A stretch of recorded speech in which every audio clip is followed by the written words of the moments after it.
Hello everyone, কেমন আছো সবাই? তো আজকে চলে আসলাম নতুন একটা ব্লগ নিয়ে।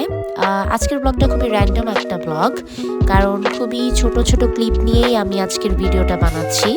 তো আজকে মেনলি 2টা দিনের ভিডিও থাকবে।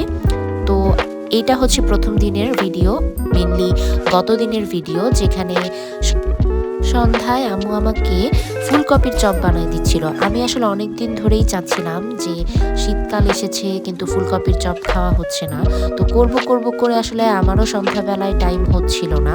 তো ফাইনালি সময় হলো এবং আম্মু বলল যে ঠিক আছে তাহলে আজকেই করে দিব। তো এটা খুবই সিম্পল। প্রথমে ফুলকপির চপগুলোকে হালকা একটু সিদ্ধ করে নিতে হবে। তো এরপরে পানিগুলোকে সরিয়ে দিয়ে কিছুক্ষণ ফুলকপিগুলোকে ঠান্ডা করতে হবে এবং তারপর বেসনটা রেডি করে ভাজতে হবে। এখন বেসন রেডির ক্ষেত্রে খুবই বেসিক, বেসনের সাথে কিছুটা আটা বা ময়দা থাকলে ময়দা, তারপর এটার সাথে ধনিয়া গুঁড়া এবং হালকা মরিচ গুঁড়া এবং হলুদ গুঁড়া। মরিচ গুঁড়াটা আমরা একটু বেশি দিছি যেহেতু একটু ঝাল ঝাল খাবো, কিন্তু হলুদ গুঁড়োটা অল্প পরিমাণে দিছিলাম, কারণ বেশি হলুদ দিলে আবার গিয়ে একদম কালো কালো হয়ে যায়, বাট হালকা হলুদ দিলে একটু ব্রাউনিশ কালারটা আসে। তো এরপরে বেসনটা আমরা আগেই রেডি করে রাখছিলাম প্রায় আধা ঘন্টা আগে। আচ্ছা, আর ফুলকপি স্লাইসের ক্ষেত্রে কেউ কেউ খুব ছোট স্লাইস পছন্দ করে, কিন্তু আমাদের ক্ষেত্রে আম্মু স্লাইসগুলোকে মাঝারি সাইজ করে দিছিল। একদম যেভাবে সেট করা ছিল ফুলগুলো সবগুলো ডাটা সহ গিয়ে তুলে আনতেছিল এবং তারপরে ডাটার অর্ধেক পরিমাণ কেটে দিচ্ছে আর অল্প পরিমাণ ছিল, ঠিক আছে। আচ্ছা, তো এরপর এটা পরের দিন কিন্তু চলে আসি অফিসে। আর এই যে এটা মিমাপু আর অরুণা, আমরা তিনজন মিলে আসলে শীতের সকালে অফিসটা ঘুরতেছিলাম এবং আমরা চলে আসছিলাম বারান্দায়। এত বেশি পরিমাণ শীত পড়েছে এখন যে একদম চারিদিকে কুয়াশা।